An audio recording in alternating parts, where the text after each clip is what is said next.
Salut, c'est Sarah, ça dit quoi? Ce soir, nous sommes en demi-finale. Il reste à gagner la demi-finale et la finale. Et non, promis, on va pas parler de foot.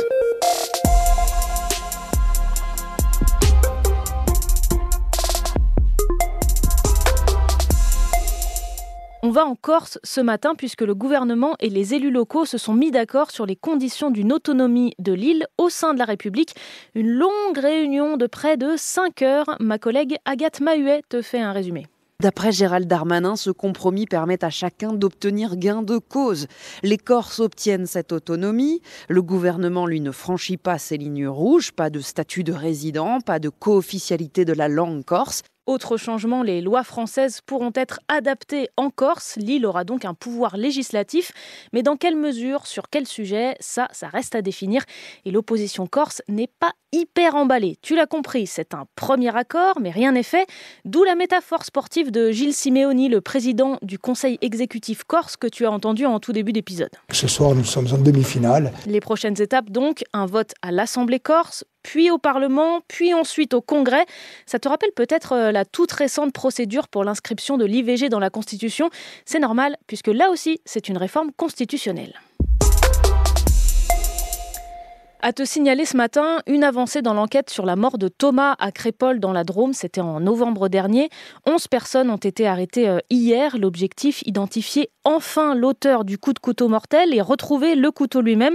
Dans cette affaire, 9 personnes ont déjà été mises en examen. Et puis, tu as peut-être vu passer ces drôles de pubs sur X. La prestation d'Élise Lucet à la télévision hier soir s'est terminée par une tragédie. Ses aveux ont choqué tout le monde. Qu'arrivera-t-il à sa vie ? Bon, là, elles sont lues par un journaliste de BFM TV, mais ces posts mettent en scène la journaliste de France 2, soi-disant dans une interview au Monde ou à la télé, où elle vanterait des sites de revente de crypto-monnaies. On est sur du deepfake, bien sûr.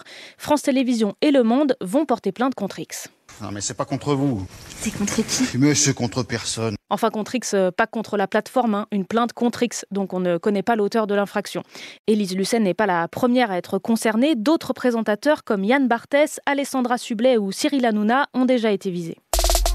En entrant au collège, je lisais beaucoup de livres. En sortant du collège, je lisais quasiment que des mangas. Comme ce jeune Lyonnais, tu fais peut-être partie des 80% de 15-24 ans qui lisent, une proportion qui baisse depuis 2019. C'est pour ça que le Centre national du livre a lancé le quart d'heure de lecture les 12 mars de chaque année. En vrai, j'aimerais bien, mais non, là, je lis pas. Non, très rarement, à part pour l'école. On est plus obsédé par les écrans que le livre, quoi. Mais les écrans ont leur importance, même pour la lecture, puisqu'on trouve sur les réseaux plein de recommandations. Que ton truc, ce soit les mangas, la dark romance ou les essais de philosophie, l'idée de cette initiative, c'est de faire lire à tout âge et quel que soit le format. En tout cas, on a de la lecture. C'est toujours un peu pareil, ces hiéroglyphes. Non. Sinon, dis-moi, t'écoutes bien Ça dit quoi tous les matins? Bon, au cas où, voilà ce que te racontait Léo la semaine dernière. Selon l'Express, Emmanuel Macron souhaite que Aya Nakamura chante du Edith Piaf pour les Jeux Olympiques. Bon, alors on a déjà eu les premières critiques conservatrices qui ne voyaient pas du R&B en ouverture des JO. Il y a eu ensuite les attaques racistes, carrément. Et hier, le comité d'organisation des Jeux de Paris a assuré son soutien le plus total à la chanteuse.